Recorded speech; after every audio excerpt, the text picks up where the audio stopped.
UP के फतेहपुर जिले के बहुआ विकास खंड के शाह कस्बे में भगवान परशुराम की जयंती पर हिंदू मुस्लिम की एकता की मिसाल देखने को मिली। छोटी ईद के दिन परशुराम जयंती के अवसर पर खान मार्केट के संचालक इरफान खान एडवोकेट उर्फ गुड्डू खान साहब के द्वारा जनपद में गंगा जमुना तहजीब देखने को मिली, जहां प्रदेश में हिंदू मुस्लिम के नाम पर लड़ाई झगड़े देखने को मिलते हैं, वहीं हमारे भारत देश में सभी धर्मों का सम्मान करने वाले और एक दूसरे के साथ भाईचारे के साथ रहने की संस्कृति और परंपरा को कायम रखने वाले लोग भी है। भगवान श्री परशुराम जी की शोभा यात्रा का खान मार्केट कस्बा शाह के द्वारा स्वागत किया गया और जुलूस में शामिल सभी भक्तों को ठंडा जूस, फ्रूटी और ठंडे पानी वितरण किया गया, जिससे कि हिंदू मुस्लिम एकता की एक अनूठी मिसाल शाह कस्बे के खान मार्केट में देखने को मिली। शोभा यात्रा पर मुस्लिम समाज के लोगों ने फूलों की वर्षा कर यात्रा का स्वागत किया, तो वही ठंडे पदार्थों को वितरित कर गला तर कराया। इस कार्य को लोगों ने सराहा। मुस्लिम समुदाय के युवाओं द्वारा पुष्प वर्षा भी की गई।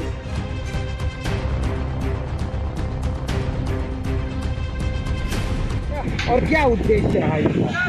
जैसा कि हम सब जानते हैं, आज परशुराम जयंती है। परशुराम जयंती को हम विश्व में न कि सिर्फ ब्राह्मण अपितु सर्व जातीय परशुराम भगवान सबके श्रद्धेय हैं, आराध्य हैं।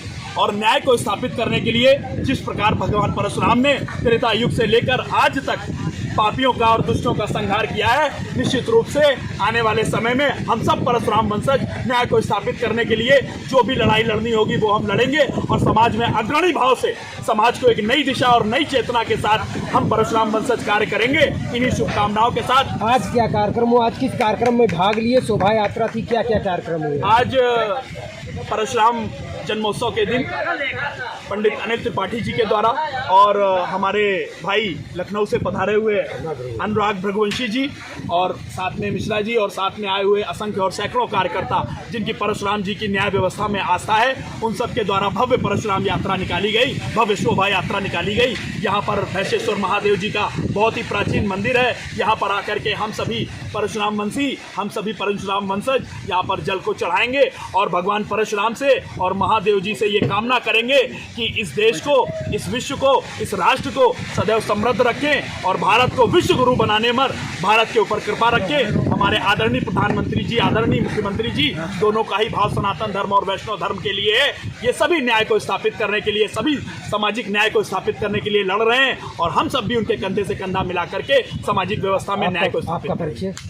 मैं अभिषेक त्रिवेदी और भारतीय जनता पार्टी का एक छोटा सा कार्यकर्ता हूँ, पंचायत प्रकोष्ठ का यहाँ संयोजक हूँ। भगवान 16वें अवतार भगवान परशुराम जी, जिन्होंने जब जन्म लिया तब से लेकर और अनादिकाल तक जिन्होंने सिर्फ सनातन धर्म को स्थापित करने के लिए, न्याय व्यवस्था को स्थापित करने के लिए जिन्होंने अनेक लड़ाइयाँ लड़ी। प्रभु श्री राम जो हमारे आराध्य हैं, उन्होंने भी उनके सामने शीश नवा करके कहा कि जहां ब्राह्मण का पूजन होता है, जहां धर्म की रक्षा होती है, वहां पर ही सिर्फ ईश्वर का वास होता है। इस भाव के साथ भगवान परशुराम जी, आप देख रहे होंगे जो विशाल आदि है, ये इस बात का द्योतक है कि अभी भगवान परशुराम जी हमारे बीच में मौजूद हैं। आज यहाँ पर और भगवान परशुराम जी की जीवन शैली से अगर कुछ सीखने लायक चीज है तो वो निश्चित रूप से ये है कि ब्राह्मणों का परम कर्तव्य न्याय व्यवस्था को स्थापित करना है और जहां पर भी अन्याय हो रहा है उस अन्याय का दमन करके धर्म की स्थापना ही परशुराम जयंती का मूल उद्देश्य है। और इसको मनाने का मूल रूप से कारण भी यही है कि आज ब्राह्मण न्याय को स्थापित करना चाहता है और न्याय निश्चित रूप से हमको श्री राम मंदिर देखते हुए मिल रहा है, हमको काशी विश्वनाथ मंदिर देखते हुए मिल रहा है, हमको महाकाल बाबा की नगरी में महाकाल बाबा की स्थापना में देखने को मिल रहा है।